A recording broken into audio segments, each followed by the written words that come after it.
Episode 9, number 274, the Decoded Podcast. We've been away for a little bit.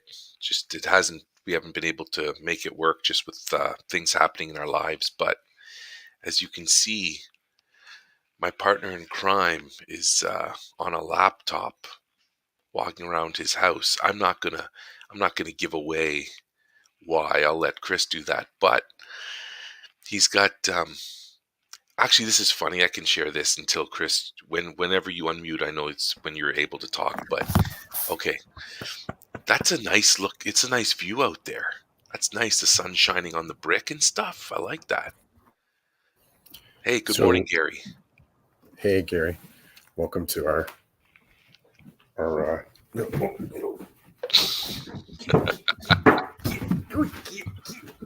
go. Okay, I got the dog out. Here we go. Oh, Gary. The new monster. There's the new monster. The new monster. So, I don't know if my laptop will keep tracking out here, but maybe it will. We'll see. I was going to say you're the new monsters, like the Decoded Podcast mascot. Mascot. Oh, Hazard. That's what. So Hazel, but I keep calling her Hazard. So unbelievable. Like the 1 hour bladder. The 1 hour bladder. It sounds like a Tim Ferriss book. The I know. 4 hour work week. The 1 hour bladder. I love it. Do you still have? Is my sound still okay? You're still okay. So I'm outside my house right now, but I'm actually right beside the router. It's just outside the window. So. Nice. It's a beautiful view you got there with the different colored trees and the light coming through. I like it. There we go. We're getting a little bit of National Geographic action on it. So look at. So you'll be proud of me. I did do the raking. Yes, well done. And you did leave some for the animals for the winter. No, that's new. Look at the trees, bro. There's still quite a bit. Like so I already put out for a while. Yeah, dude. I have like 20 bags in my garage. And this will be. There, it's only every other week. So, okay, so you're due soon? Or no? This Wednesday. Yeah, this Wednesday. So I got to say, like, 2 weeks ago? Mm-hmm. 2 weeks ago, you messaged me, or we were messaging, and you said, something big's happening at my household. Something big's happening. Mm-hmm. And then you stopped. So I'm like, well, okay. So I responded to you and I'm like, okay, something big's happening at your house. Yep. You leave me hanging. And it was hilarious because I said to you, oh, your mom must be moving in or your wife's parents are moving in. What was the third option? I was like, people are going to be living with you is what I thought. You thought maybe someone's moving in or you thought there'd be a job change with Karen. Right. So I'm like, oh, his wife's going to be promoted. It's a big deal. Then Chris turns around and is like, no, we're getting a dog. I'm like, oh, okay. Which is turning out to be probably as stressful as your mom moving in. Totally. Bless her heart if she ever listens to this podcast. Yeah, I don't mean it in a bad way. Just like a new addition to the family. Like it changes everything. It does. Yeah. Well, so I'll back off the whole talking about my mom, but yeah, this has changed everything. I mean, it is fortunate that I'm an early riser because that's what this dog, well, early riser and go figure, as soon as we go on the air, the dog pees on their own pillow. So what are you going to do? Well, you pick up the pillow and you put it in the laundry sink, give it a spray, and I'll wash it later. Like I've told you this whole thing is an exercise in humility, right? Mm-hmm. So, and I'm fortunate right now that the weather's kind of nice because I can just stand outside for a sec with the dog and see if they'll pee in the backyard. They're not yet a backyard dog. Like they kind of walk around. They're really tentative. Like all the noises kind of stress it out a little bit. But the other thing too, like if I start running, she'll follow me. But right now, look at Plush Life dog. She's like, I'm ready to go back in. Yeah. So, okay, she's following me now. I wander around the backyard. Just tell me if my audio, because the audio might be actually, I don't know if the audio or the video, but now she's like, God, suit me. And the thing is, she's really soft-footed. So in the house, you turn around and I've stepped on her. Ooh. Like, what are you doing? Like she'll just come in and flop and lay down at your feet. Right. But she doesn't care if it's your heels or your toes. So you turn around and the dog is like right there.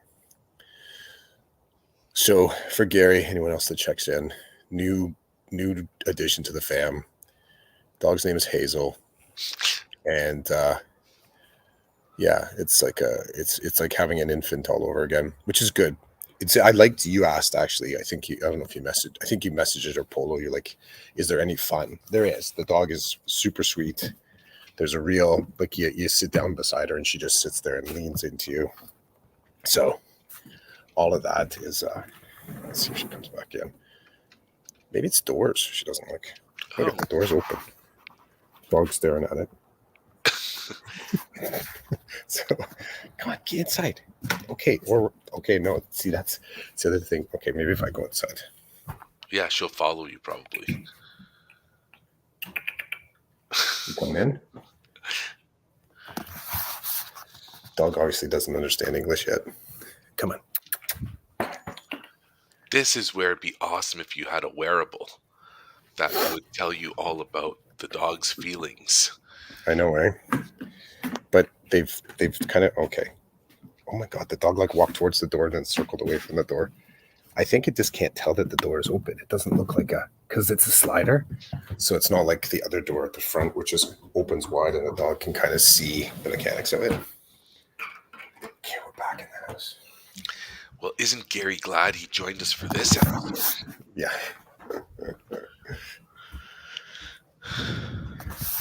I'm glad I got to join this episode. Okay. I'm glad to be here too.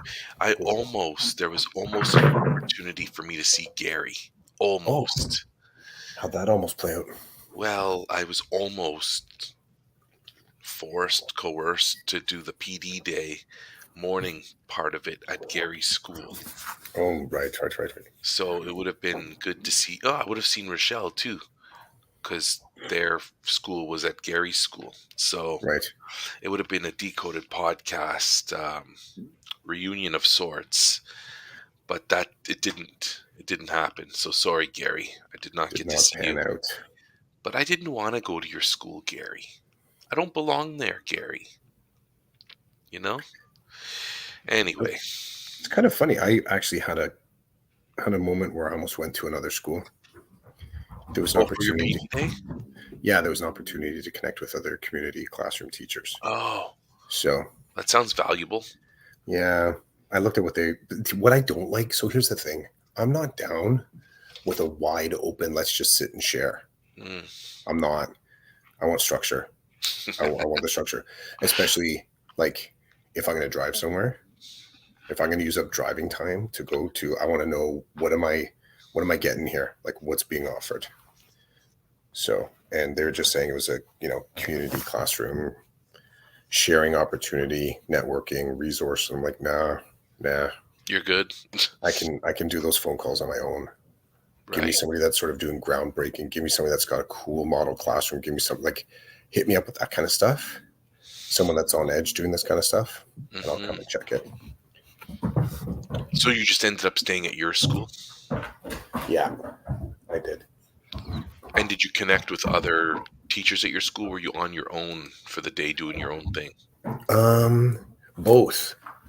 I did we had PD in the morning. Well, we had because of the cyber incident, cyber attack, cyber incident, everything is still recovering. We're not at full power yet. So what that's impacted are some of our marks reporting systems. So what that means is, let me just key in something.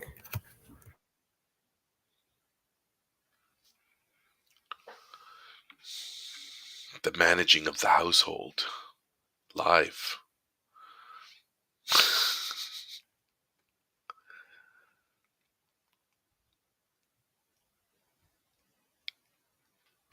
I was trying to tag out. I can't tag out. Oh. So, yeah, that's what I was trying to negotiate. So because the systems aren't back online, our marks reporting systems were down through the period that stuff should have been submitted. Mm-hmm. So what that means is they've taken from, so let's say there's a 2-week period where marks get submitted and then sent to all the different places they need to get sent, like OUAC, right? Mhm. OCAS, all that kind of stuff. So if it's a 2 week span, they'll say your marks are due within that first week, and then the second week is where the administrative side takes over and starts pushing it out to all these places. So because the system was down, they've squeezed the administrative side and given us more time to get marks in, because we couldn't even get into. So um our you can use, as in our board, you can use any tool you want to calculate your marks. You don't have to use, we use something called Teach Assist. And it's a program that you can do all your assessments in. You can do commenting in it. You can communicate with parents, like send blast emails out. But the only thing we're mandated, the only thing we have to use it for is to submit our marks. There's a spot in there where it gets encoded in a way that the systems can read it. So because Teach Assist was down, a ton of people were not able to even aggregate their marks. Like they couldn't, like, I guess you could argue that, some of that should have been done along the way, but then we couldn't submit them either because we had no tool to create the file, and then there was nowhere for it to arrive. So suffice it to say, they scrubbed all of our PD that was supposed to be done for the rest of the day. We did one piece on anti-Black racism, and then the rest of the day was for marks, because they actually just Thursday night our marks program came back online. So yeah, so that was the short of it. I actually used the time really valuably. I had a great conversation with so I primed you on the polo, the conversation I had with my colleague, the equity lead, and just trying to strategize a little bit, what kind of like project build, kind of, I guess, help them work on something. And then I was still working on stuff in the classroom. Like I got back into the binders, the resources that the previous teacher left behind, was organizing my math program. So it was well used. It was well used. I think sometime tomorrow I'm going to finish up my program pages for my kids. Like I don't have marks for them because my courses are K-coded, community classroom courses, but I do have some qualitative paragraphs that I have to post into another system of reporting that our spec ed teachers use. So yeah, that was it. It was cool. So yeah, I didn't have to sit and get, which I appreciated. That's cool. And excuse me, this cyber attack that you guys have had, Mm-hmm. have it's done a number, and because of it and me talking to you, it reminds me of our cyber attack, which seems so long ago, and it seems minimal to me, but at the time it was not minimal. At the time it brought the whole system to its knees, and it was one of those things where with each passing day, we're like, is it over yet? Is it over yet? Have they fixed it yet? And I remember IT was like everything stopped. Everybody stopped everything.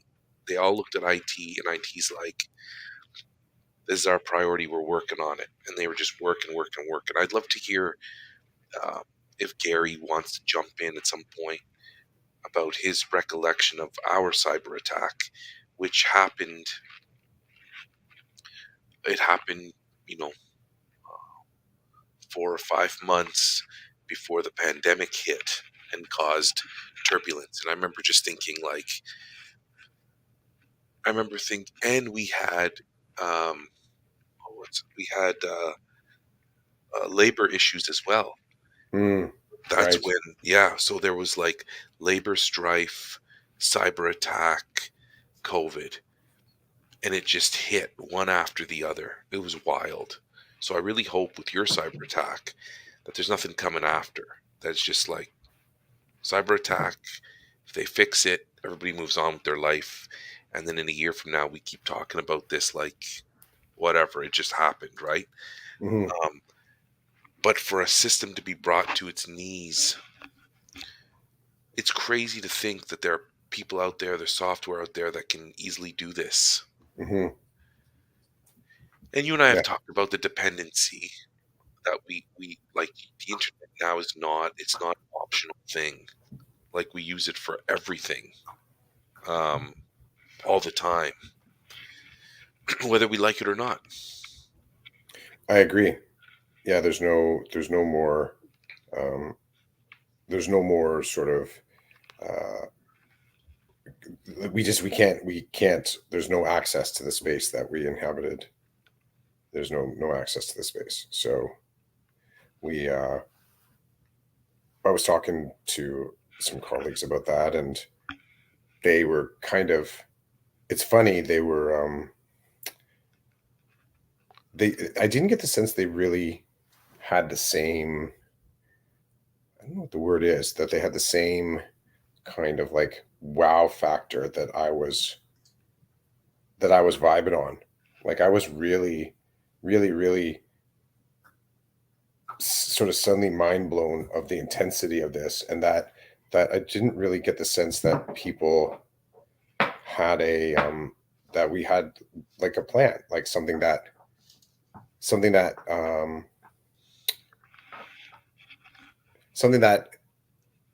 made it feel as if okay, this is going on, but we're making progress. Like um, there was a lot of like wait time without updates. Now I get it.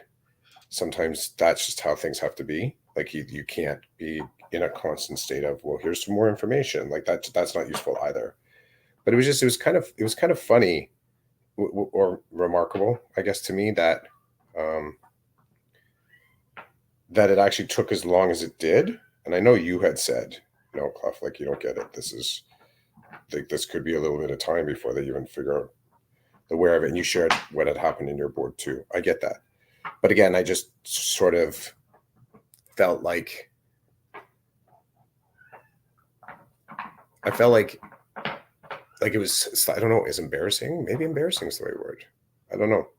I don't think that that we're somehow impervious to any sort of cyber attack or cyber incident. No system is, right. No system gets that type of assurance. I get it. But yeah, it was just kind of remarkable to me. Well, Gary just said a simple temporary power outage causes heightened anxiety. Mm-hmm. We need the power. I think it causes more anxiety now than it did before the internet was such a powerful beast. Maybe I just, when I was a kid and the power would go out, it would suck because I'd be like, okay, I guess I can't watch TV, right?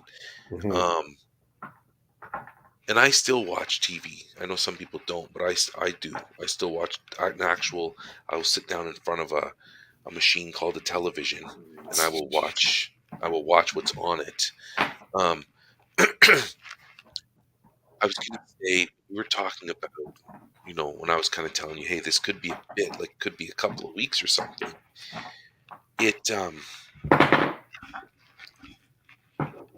it wasn't really um remarkable to me until the attack happened, and then after we kind of, so now, post attack, my district has changed a lot of procedures. Like, it seems everything seems much more stringent and strict around the operation of IT.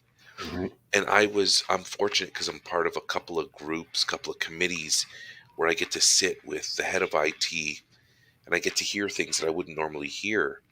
And one of them was the one day, I don't remember what the context was, but it was a committee meeting of sorts around ed tech. And he was talking about the importance of, we're moving to changing passwords more often. And I know people are going to be upset, but, and then somebody said something, then he showed us a screen.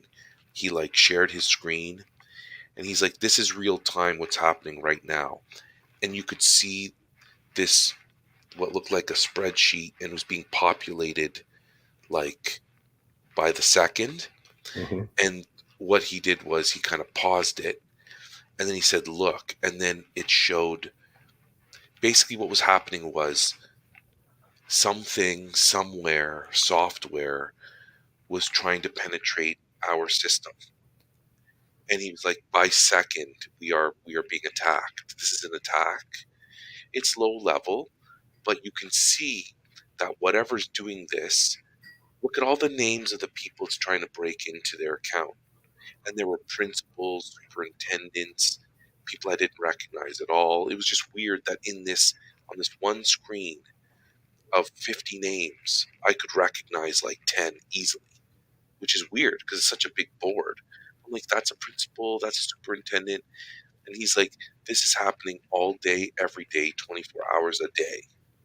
So people with a weak password, people who we aren't checking over to make sure they're doing this or that, this can penetrate and it can break right in, or it can send you an email and you hit the link and then you're compromised, which is one way in, and then they can spider web from there. Like, it was just interesting to hear and to see his world. Hmm. Like, this is a pain in the rear end. I don't want to change my password every 6 months. I can't remember. I can't remember what I had for breakfast. How am I supposed to remember this password changing all the time? And then he's like, hold on here. Just look at this. And then when he showed me that, I have changed my tune a little bit because it's relentless. And for all of them now in IT, you can imagine if they're not taking care of themselves, that anxiety can just bulldoze them because they're like, oh my God, somebody was successful before in attacking us and bringing us to our knees. Now we've learned from it. We're more vigilant. We have new policies and procedures in place to minimize um, the damage that an attack could have. But it's very real and it's constant. It was just cool to see, like with the hit of a couple buttons and a mouse click. He's like, look at this, and it's just going. It was like the Matrix. The numbers and the letters just kept appearing and kept scrolling down the screen, right? He's like, it's just constant software trying to attack and break in, and then try to get money, try to get paid. You want this to stop? This is what we want. Yeah, we actually, what was a bit of you know a kicker is that we just moved to multi-factor authentication. They actually started that with us a year and a half ago, and the Mm, deadline was just 3 weeks ago. So what's interesting is that this attack came on the heels of everyone flipping over to the multi-factor, and there were some headaches that came along with that because it's now a far more unified system with multi-factor authentication. When something gets in underneath it, it's more complicated. So because we couldn't, multi-factor didn't help. Like something, right? The whole, that's the, the kind of the remarkable thing, the the thing that they were hoping to prevent, the thing that they were hoping that would, like, uh, help us not have instances like this, wasn't useful. Like it didn't help us. Well, okay, sorry, can't say that because I don't actually know. I don't like. It's like saying, you take your vitamins every day and then you get sick. You're like, why'd I bother taking vitamins? Well, you don't know what the worst version would be if you didn't take your vitamins. If that makes sense, right? mm-hmm. So, um, yeah. So, but it is kind of remarkable that several days after we all moved over to this new safer system, that our whole system was compromised. Gary says that we seem to have forgotten that teaching happened without being able to access tech. We seem Yeah, more nimble trying to move between tech and non tech before adopting LMS systems broadly post yeah, pandemic. yeah. And I kind of like I played with that thinking a little bit. Just come over to see if the dog made a mess over here. Oh, the dog pissed again. Oh no. Again. I'm not winning here. She's testing you today, bro. Well, she's cute. She's cute. Yeah. So there's just like a puddle there on the floor. Right by the pee pad. Like they're Oh, walking up and they're putting their feet on the pee pad. oh, right. But they're not getting their butt right up on it. Run out of towels, bro. That's okay. What time does your shift end? Well, it should have just ended. Technically, it should have just ended. But something's up. Yeah, You're on overtime. We're gonna have a logistic conversation at some point today. Yeah, because you get up. That's the way it kind of goes, like when you're up, you're next on deck. So, This is like a great episode of Cribs at your house, Chris's crib. yeah, Thanks most times, Hazel. yeah, most times we just get the one view, right? Hey everybody, we're gonna check out Chris's house and all the different places that Hazel pees in the house. Yeah, exactly.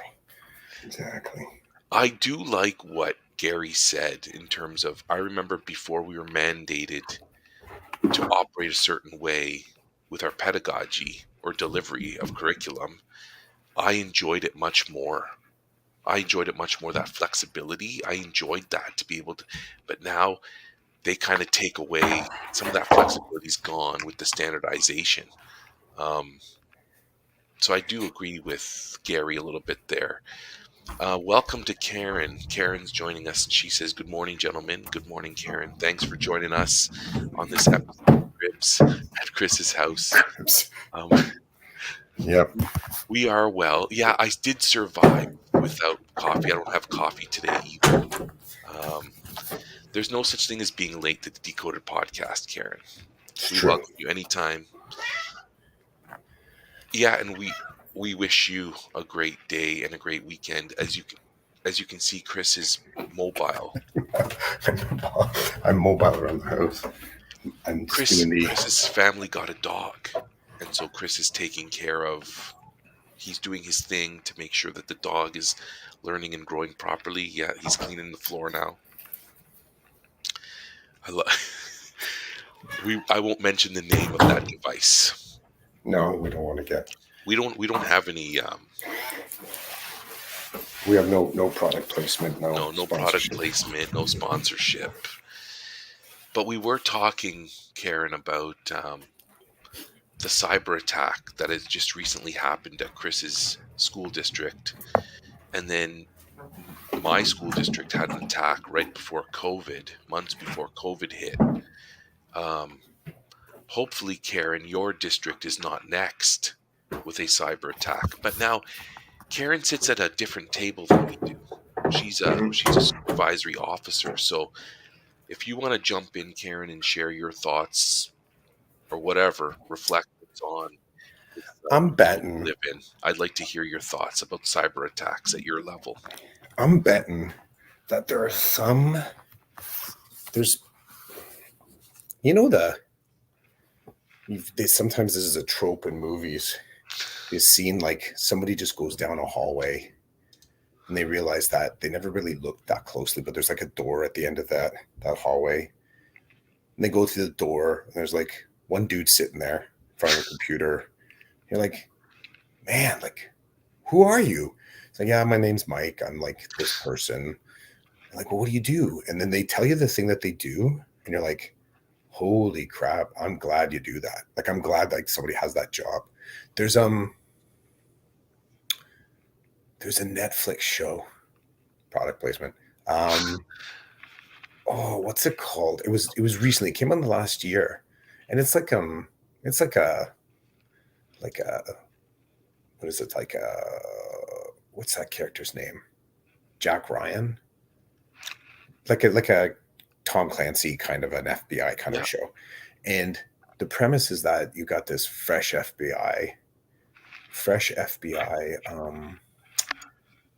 agent, and their job is to sit at a desk and wait for a phone to ring. I just forget the name of the series. It was pretty good, and I think it got greenlit for another season. I liked it too. I can't remember the name though. Yeah, night phone guy. Yeah, the night phone, the night line, the night something like that. Night watch, something like that. Good show. Yeah, so their job was to sit there and wait for agents or assets to call in, and if you were calling that line, shit had hit the fan. Like that was a like, and you're sort of like you're like a major line of defense, yet nobody knows about you, right?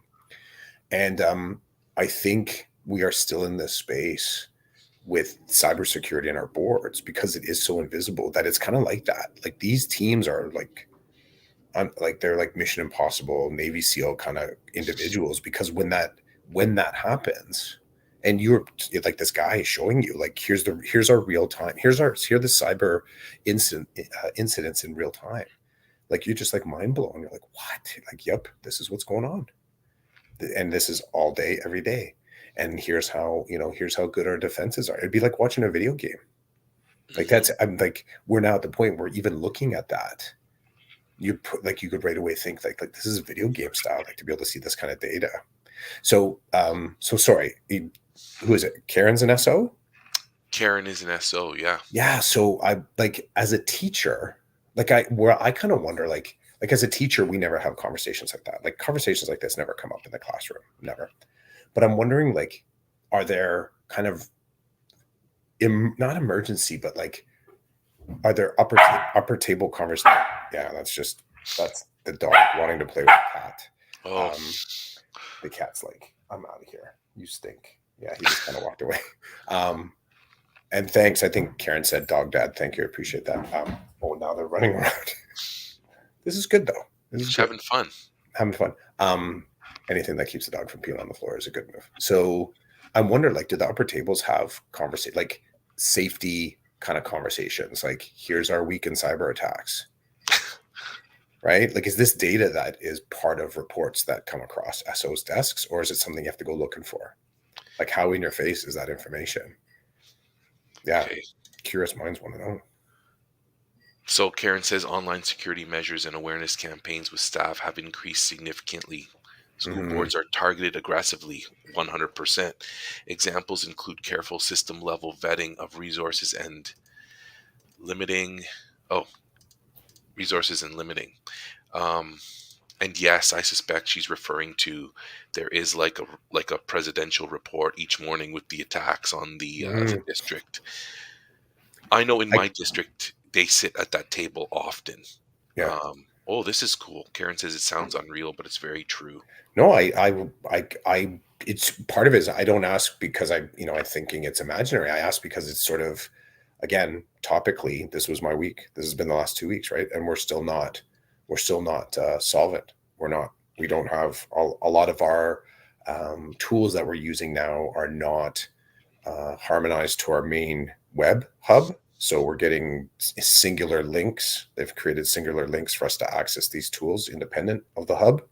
So that's a disaggregating measure so that if any single tool now gets attacked, you don't have compromised. The other things aren't compromised. It's like the whole Battlestar Galactica, right? Hmm. I love that series. Did you see that series? The reboot of it? No, not the reboot. Oh, The dude, original. great! It's great. But Okay. that was the whole one of the whole premises of Battlestar Galactica is that the AI it got hacked, it got intelligent, right? So the Battlestar was like the last gen before it became. They used networked systems, spaceships. Everything there is like an isolated kind of independent, disaggregated, disconnected system. So everything is like it's basically high tech but manual. Everything's manual. There's no central OS that's rocking it, right? And by doing that, you can't be infected. Everything is compartmentalized. So I liked the speculative fiction element that I was living in this last week. I get the broad danger, and I do sort of look at a cyber threat as something dangerous. It's not science fiction to me. Um, the whole programming element of it was a whole other layer altogether. Like my bread and butter is that I have digital design that I can print, not the other way around. Like it works very well in digitally for our Google Apps and Google Docs stuff, but I can print this stuff if I need to, and the kids can do it on paper if they want to. So that was a lot of that was taken away from me. I had to because I'm not printing out a ton of stuff ahead of time, because that's not why you do digital design. You do digital design so you can do in-time delivery. Hmm. And just like you, I remember when it happened here, and everybody was like, how do you want us to proceed? And I would argue that, oh, Karen's got a comment. Right? First PD day had training for all staff. Periodic emails and reminders go out to regarding cybersecurity. IT meets regularly with senior team. It's an ongoing risk, so we are on it more than most likely realize. That's the No, hall. That's the person at the end of the hallway. You open yeah, the door, you're like, you're the person that is on it all the time. Nice to meet you, Mike. Like, yeah. right? So the classroom teacher, what I was going to say is the classroom teacher is feeling the burn Hmm. because they have 25 people sitting in front of them who are like, what are we doing now? Which, that hurts. It burns. Just like when they don't get their planning time. I know Hmm. the people above are like, sorry, we're working on it, but they don't feel the burn the same way. Yep. Now with a cyber attack, the upper people are like, oh my God, what are we going to do? Like, we need to fix this, make it go away. So I get that. And then the people on the front lines are like, somebody help me. I don't know what's happening. I don't know how to proceed. Like, it's chaos. So you need the person at the end of the hallway, right? You need that person. I, I kind of want to shift and I don't want to shift. I just want to mention the person at the end of the hallway. There's something came to me that, I had a conversation yesterday. So yesterday during my day, I was at my desk space, if you want to call it that, and I was talking to the co-op teacher who's also mobile like me. So we just happen to be at the I'll call it the office. We just happen to be at the office at the same time, and he came in to check on me and just chat for a few minutes. And speaking of the end of the hallway guys, one of the male guy in my district, his name's Robbie. He does all the mail at the board office and the surrounding buildings. And Robbie will come in every day after lunch around the same time to drop mail off for us and pick up mail. And he always talks to the co-op teacher like they just have a connection. And I'm starting to build a connection with him now. So he comes in and he's a funny guy. He says hi to the co-op teacher and then he looks in and he sees me. He's like, "Hey, Roland, you got to put up with him this afternoon." Like, it's just, he's a funny guy. So when he left and the co-op teacher and I were talking, I said, "Has anybody ever gone to his space to say hello?" And the co-op teacher looked at me like, "What do you mean?" And I'm like, he gets to walk around from building to building, giving the mail, talking to people. I'm like, I'd like to go to his space and say hello. So then I get well, do you know where his location is? I said, well, the board office. And then I'm told the basement of the board office.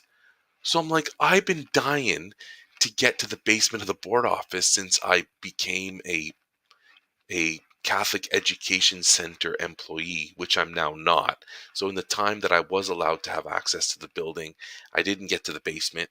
Then when they pulled my access, I still haven't been to the basement. So long story short, I hear about the two or three guys that work in the basement. They are the guys at the end of the hallway that do the things that nobody sees them do, right? Like the mail, the laminating. When the school district needs like books put together and bound, there's a man, sorry, they're all men. There's a man down there that does that. Nobody knows. You just go to the committee meeting and you get this book and you're like, "Oh, thanks for making the book." And I think it was ordered from some printing place down the street. No, it was one of the dudes in the basement who's got like 30 things on his job description, right? Everything but the kitchen sink. So I just wanted to make a connection and a shout out to the people at the end of the hallway that we never hear about or see until it hits the fan. And you pick up the phone and somebody picks up on the other line. You're like, "I'm in big trouble. Can you help?" Like, yeah, that's what I'm here for. Um, I wish there was like Humans of New York, right? You ever yeah, see that project? yeah, I think all boards should have something like that.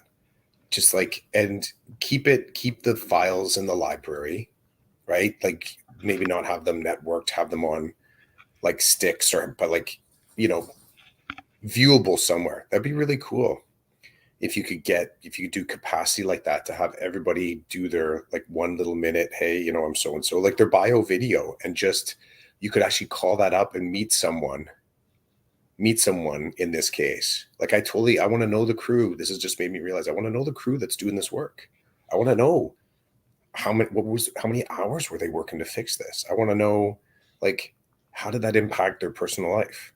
This thing that they've been trained. It's kind of like, you know, you and I, for the most part, are trained to do. Um, I don't want to call it like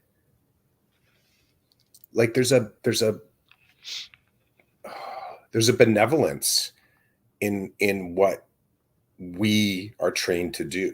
We are we're you know, we say we're educators. We help individuals to grow. We're not. I don't think we think of ourselves as defenders. Like we don't have tools that are specifically like engaged when shit goes wrong. We're the people that sort of, you know, in some ways are expected to kind of keep things shit going in the right direction. But you know, the cybersecurity, like you know, your pager goes off. I'm dating it. I hope none of our cyber team has pagers still, but maybe they do. Maybe that's the non-networked way of communicating, right? But if they're called on, like if they're called on to step up, stuff's not good, right? Um, and I realized, like, I got deep respect for people that can operate in that space, because that is, I've told you before, I like anarchy, but I don't know if I like that kind of anarchy. I hear you. I get what you're saying. I I fall on the same page. Hence the reason why I said to the co-op teacher, we got to get over there. So I think next Friday, Mhm, I think I'm going to pick up some donuts, and we're going to go to the board office basement, and we're going to check in with the people that work in the bowels of the building. That, you know, I even said to the co-op teacher, I'm like, do people have has anybody ever been in his space? mhm, Like, do they know what he does? Because he's one of these fellows who's very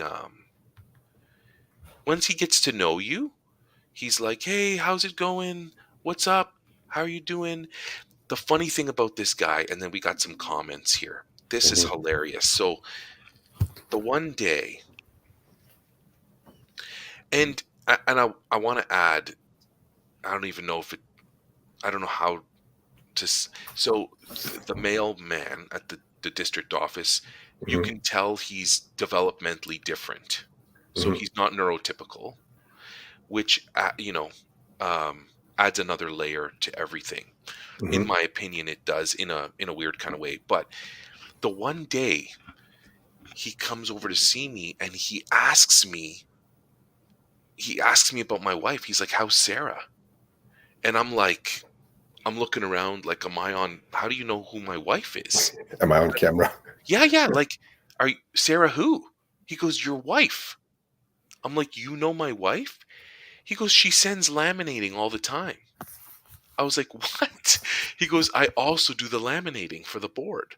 So not only does he do mail all day, but if a teacher or somebody sends him stuff that says, please laminate, he laminates it, cuts it, and sends it back to the school.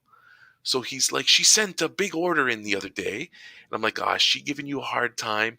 And he's like, no, no, it's just, not a lot of people know that I do the laminating, but she does. And he's like, don't worry, I'll be sending her stuff back soon. So I come home and I'm like, hey, I met the guy who does the laminating. What you torturing him? Like, she's like, what do you mean am I torturing him? So then we had this great conversation. So the other day, um, my wife is like, I got to get some laminating done. Can you ask him to? I'm like, no, no, there are no, do not make any requests. That's not how he operates. Like, you just send it and you politely ask for it to be laminated, and if it gets back to you, that's awesome. You can't start asking for, oh, do this and do that. And then she's like, the rest of the school found out I was laminating stuff. Now they're going to be wanting to laminate stuff too. So it's funny because I'm the middleman between the laminator and between my wife's school, and I hear the story. So this guy blew me away. I was like, how's Sarah doing? And I'm like, Sarah who? He's like, your wife. And then he tells me, well, her last name is, and she works at this school. She's obviously your wife. I'm like, oh my goodness. It was just funny that the he takes his job so seriously, right? That he's got a gift. He remembers things. He's a kind soul. So I'm like, next week we're gonna hit him and a couple of other guys down there with some donuts, and just say, hey, what's going on? Thanks for the work you do. Um, Now, along the same lines, I'm bothered constantly to go to the third floor to visit IT because I know the head of IT well. There are people who work in IT that I've known from the different schools I've worked at, like the techs. You get to know them, right? And especially like there's one guy, Dan, when I worked at the school where Rochelle is at. Dan was the site tech, but Dan loved Minecraft. So Dan would come in and he would talk to the kids about like Minecraft and like the technical stuff that I didn't really understand, but he did. So whenever he was in the building to do tech stuff, he'd always come over and check in because he knew I had the 3D printer, I had the Chromebook. So he's like, what's going on in here? What are you guys up to? Well, guess what? Dan then was recruited to do more work like at a system level with Minecraft. Dan no longer works for the school board as a tech. Dan works for Microsoft and he lives in Scotland and he does all kinds of Minecraft stuff now. That's what he does. And if we had just been like, oh, you're just a friggin' tech, can you get out of my classroom and let me teach? Or I don't care what your name is or what you do. You fix the computers, I teach the kids. Putting that barrier in, you lose a lot of stuff, a lot of bonus, beautiful stuff that could come if you don't do that and you just treat people like humans. So here's the funny story about IT, then we're going to get to the comments. I was in a staff meeting the other day and it was virtual because we couldn't be together. There were two people from IT who were at our meeting to explain this new form that the teachers at my site have to fill out. Anyway, so we're in the meeting, my camera's on, I'm watching and listening. None of it really pertains to me, but I'm staff, so I'm at the meeting. And then it's a Teams meeting, and then I get a Teams message from a lady that used to be an EA that I worked with at a school many years ago. Now she works in IT. She's one of the admin assistants in IT, and she's like, "Hey, your beard is looking great." So I respond, I go to respond with, it was, I saw you at the church yesterday too, because I did see her when we were gathered at Mass, the board office staff. And she goes, no, I can see you right now. And I'm like, what? She goes, my colleague is sitting beside me and she's presenting at your staff meeting and I see your face on the screen and your beard's looking really good.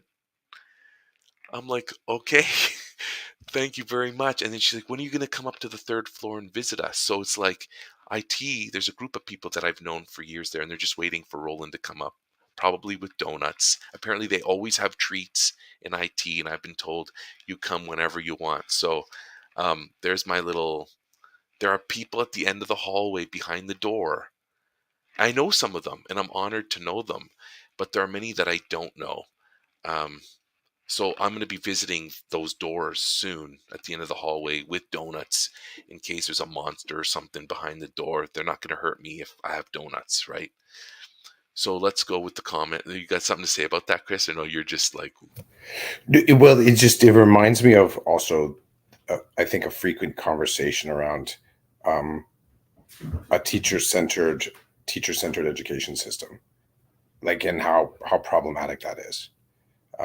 And when sometimes, you know, we talk about sending out a staff email or staff invites for get-togethers, and staff still, we can try and break. We're breaking the the trope that staff only means teachers, but doing that takes a lot of work because there's a whole lot of this moment right now shows how secondary teachers are in a very big way, because there's nothing that we can contribute to the fixing of this moment. Nothing. Zero. Again, all of our benevolence and planning means nothing, which I'm good with. This is the dog peeing on the floor moment, right? This is the humility moment. This thing's weird, eh? Does it look like I Um, have a super hand? Were you wondering? well, I know that it's for artistic purposes, but I was Yeah, like, it looks like you have like a bionic hand, like half is machine, half is yeah. human. Yeah, It's just a grounding glove, so it doesn't, when I have my hand on my tablet, because I can't use my paper downstairs, so I've just been scribbling away something for today for the episode. cool. Um, so yeah, this is an excellent reminder that we're not the center of the EDU universe. And the cool thing is because I'm mobile, I'm running into all kinds of people. Like the other day, I was at a school, I was sitting with a student, and I look over, and an EA walks past me with a student, and she looked at me, and I looked at her, and I'm like, I've worked with you before, but and I don't say this in a mean way. She pulled the "I don't know you" card, but she does know me. She just probably well, she was working. She's seeing me in a different capacity. She looks much older, therefore I look much older too. And I didn't have a big beard like this back in the day when we worked together. I'm running into a lot of people, and they either look at me and they're like, "Hey, Roland," or they look at me, they're like, "Oh, I know him," and they just keep walking. Which is, I'm not judging. I'm just saying I'm getting a lot of that. So I'm seeing people in all kinds of different lights. Like, look at me in social work. When I was in the classroom, I didn't care who the social workers were, and I wanted nothing to do with them. Now it's like I know many of them, and they're just part of the work that I do. So I get to understand what's stressing them and what's on their workload and how it looks for them to navigate the way that they navigate the system with their job. It's very interesting to run into people, meet them, remember them from different places, and I'm very appreciative of that opportunity. Very appreciative. So that's my comment on that. Karen says she's sorry to hear of your situation and the impact, hoping it resolves swiftly and safely for all. Yeah, you're a big board, man. They attacked a big one. Um, Karen says a great idea about the efforts to raise awareness of all staff to nurture community and mutual respect for everyone's roles in the organization. Um, Again, I've always been the guy that if I'm walking down the hallway and I see a board office staff member or facilities member working on the plumbing or the wall or building something, I'm like, hey, how's it going? And now when I see them, they're like, Roland, what's going on? Like the board plumber, John. That w- I So here's the funny thing, John, plumber in our district. I Different schools I worked at, I've seen him there. Hmm, The one day I'm working at St. John's, and there's this LTO teacher who was in for the last couple of months of the school year. And I didn't pay much attention to her. She didn't pay much attention to me. And one day we were chatting in the staff room in June, right? So she's been there since like April and just down the hall, but like no reason for me to connect or whatever. We're talking, and I realize her father is John the plumber. that's I'm, cool. I'm like, oh my God, that's your last name? She's like, yeah. I'm like, are you related to John the plumber? She's like, that's my dad. I was like, oh my God. She's like, you know my dad? I'm like, I got stories about your dad, talking about the World Cup and laughing at him as he was like in this little cupboard under a sink. And he's a very big man. Like he looks like Hagrid. He's a big man. And he's squeezing into the smallest sections to work on plumbing. I said to him, oh, when I worked at St. Mike's, he was in this closet for a week. And I'm like, I don't even know how he fit in there. And we'd laugh about it. And then now when I see him, I'm like, hey, how's your daughter doing? He's like, oh, she's got a full-time job. She's married. And I'm like, that's awesome. When I see her, I'm like, how's your dad doing?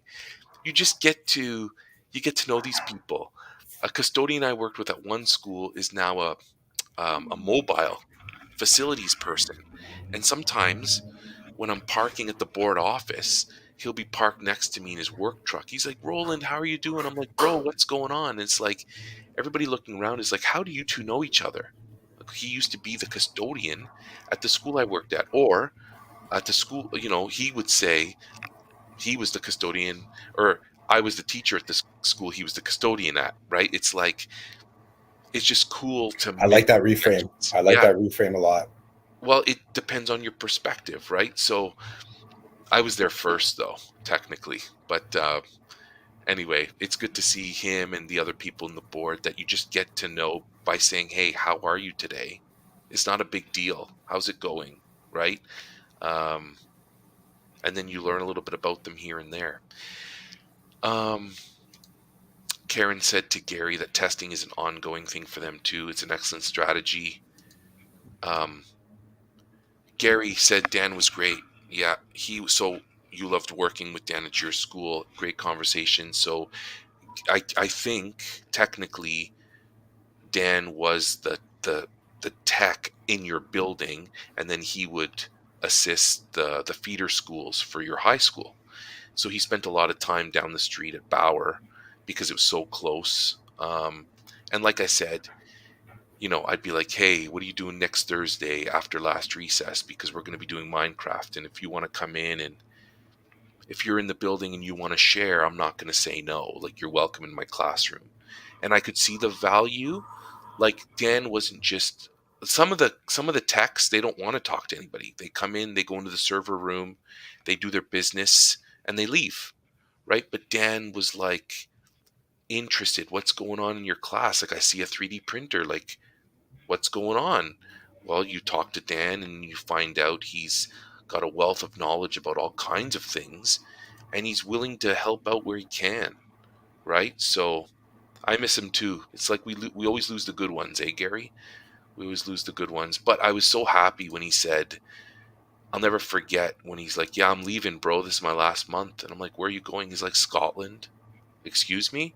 He's like, I got a job with Minecraft EDU, and I'm going to Scotland. I'm like, oh my goodness.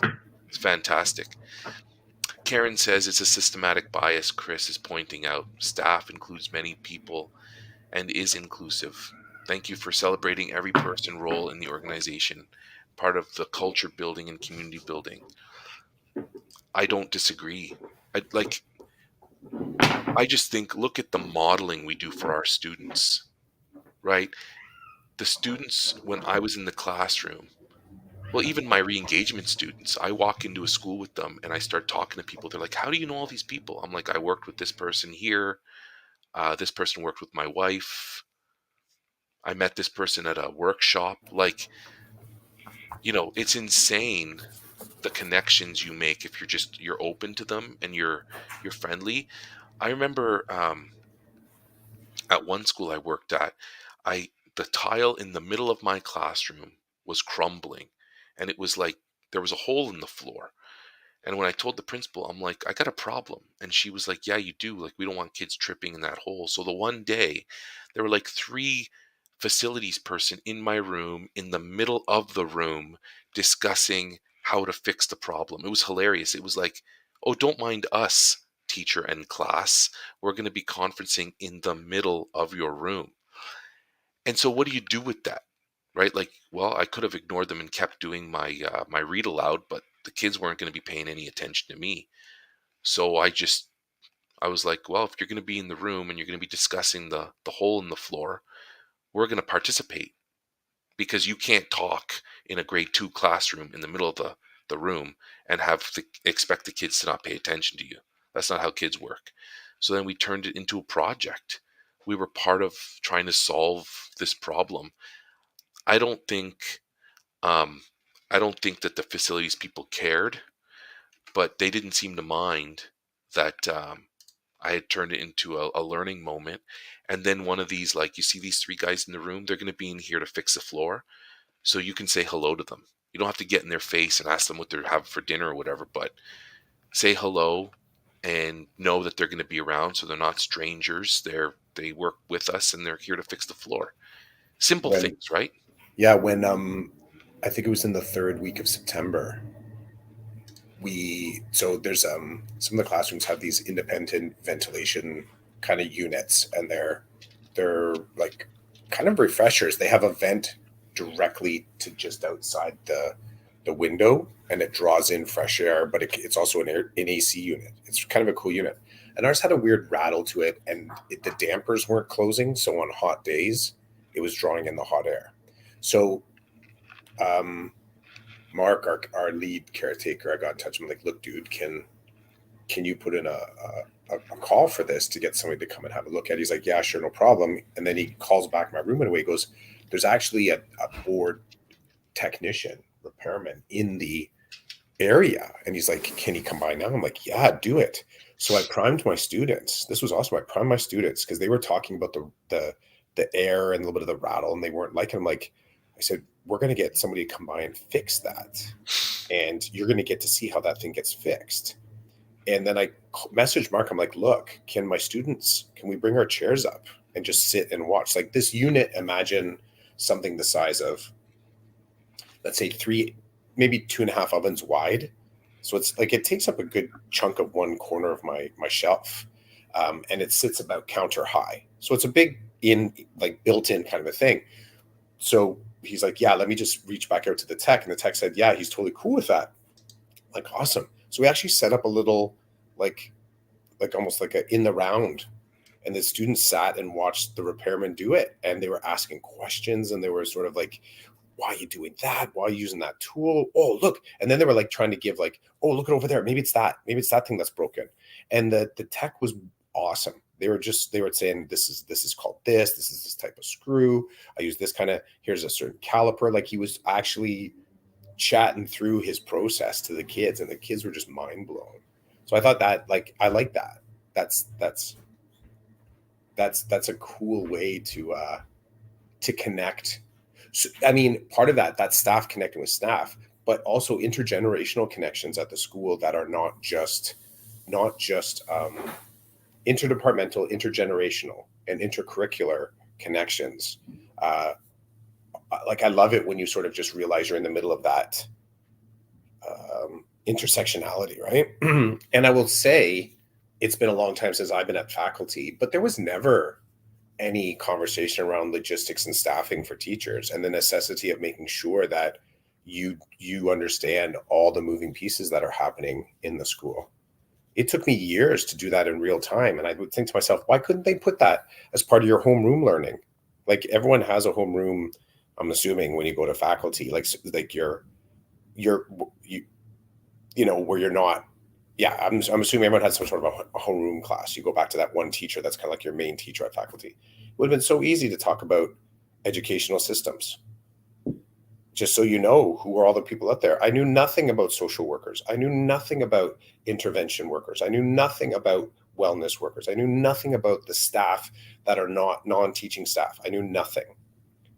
And I mean, part of it is I came from industry already, so I understood that, like, you know, you run a restaurant, it's not just the cooks. There's a lot of different people that make a restaurant work, right? But it would have been, you know, thinking now how that, I think that's damaging to a system, and it's also insulting to individuals that are there. Now, I know we were at Teachers College, but if we are in some ways developers of benevolent systems, we're the ones that are keeping the good and you know, kind of boosting it to be even better. Knowing these things when you walk in are just as important as knowing how to do a 3-part lesson plan, I would argue. Now, that's me now with, you know, 20 plus years of teaching. But I've met new teachers. They're like, yeah, so can you go ask the caretaker? I'm like, no. And just so you know, that's Mike. That's Kevin, Josie, Elena. Like, go say hi. Oh, but whenever I walk in the room, they just stare at me. I'm like, because you haven't introduced yourself. You could be any random walking into the caretaker's room. Go in and say, hey, I'm Clef. I'm a new teacher here at the school. I just wanted to meet you all. What? Like, yeah, try it. Or walk in with food. Like, if you need to do it, broker the moment with food. Like you said, bring donuts. Bro, bring donuts speaks the volumes, right? Yeah.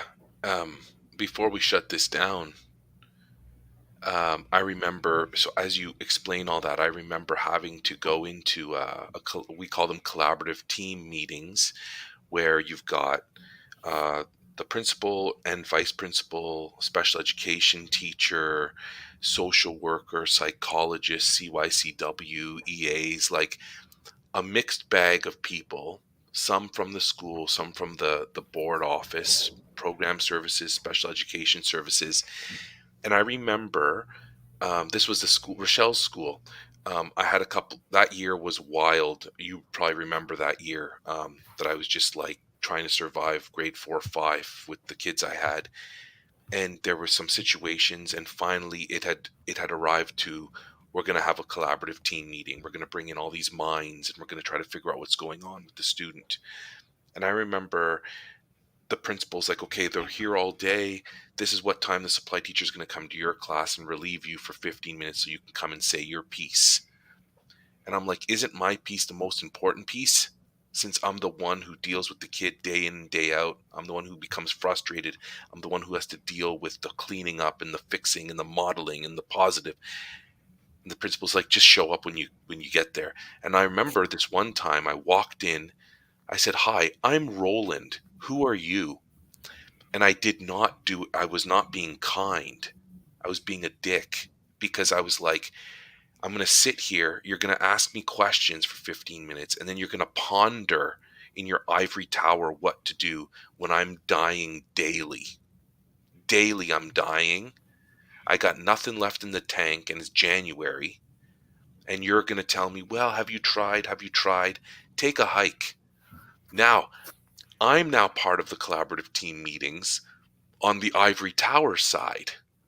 So when I am invited to these things, I make it as clear as I can what my role is, who I am. Now, usually the classroom teacher knows me because I'm there often, but I'm like high five with the classroom teacher in terms of, I get your pain, Mhm. because my pain is nothing compared to yours.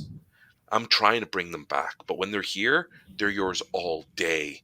The behavior, the I don't want to do this, I'm leaving, all of that you lands on you for the day. So I got no right to complain about I can't get them out of the house or whatever. I get that now.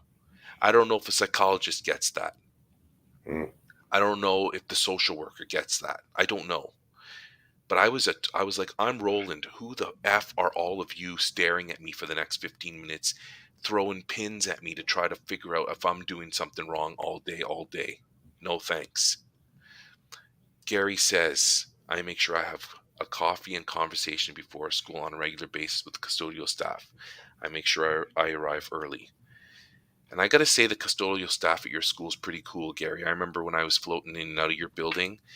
Well, one of your custodial staff used to be the head custodian at Rochelle's school, and I knew him from there. So they just seem to be a good bunch at your school.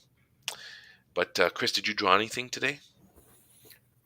Let's see if this can even be seen.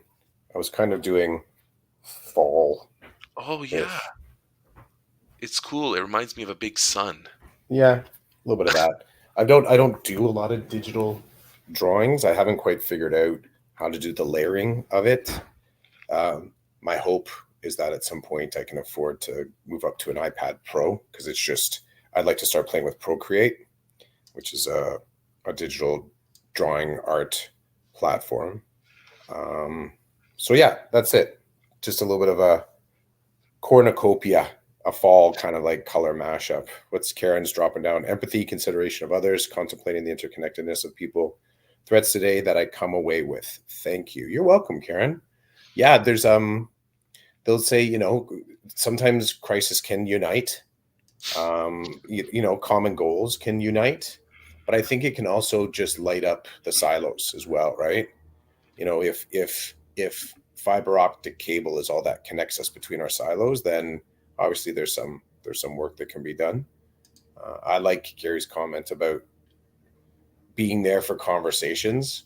Um, Custodial staff too. Yeah, I think also that's anyone in the building, right? Like maybe that's the mid-November challenge, is start really paying attention to some of those individuals that seem to be on your same schedule that you've just never really said hey to, or all it's at right now is like, have a good weekend. Like, it's all the dismissive and cursive kind of um, greetings and salutations. Maybe it's time to step it up a bit, ask a question, give your name, that kind of stuff. The stuff that just, it's still, you're moving from like random person to known person. We're being friendly, not necessarily friends, but something worthwhile to play with. So Awesome. Thank you, Chris, Gary, and Karen, for checking out the Decoded podcast today. This was, um, your dog. Hazel. Thank you. It escaped me, and Hazel for the entertainment, for the decoded episode of Cribs at Yeah, Chris's house. decoded cribs, backyard, front yard, cleaning up pee. Yeah, Good it, it, times. it all can be done. This was season 7, episode 9, number 274. Thanks, everybody. Chris, have a good one, and we'll catch you later. Catch you later, dude.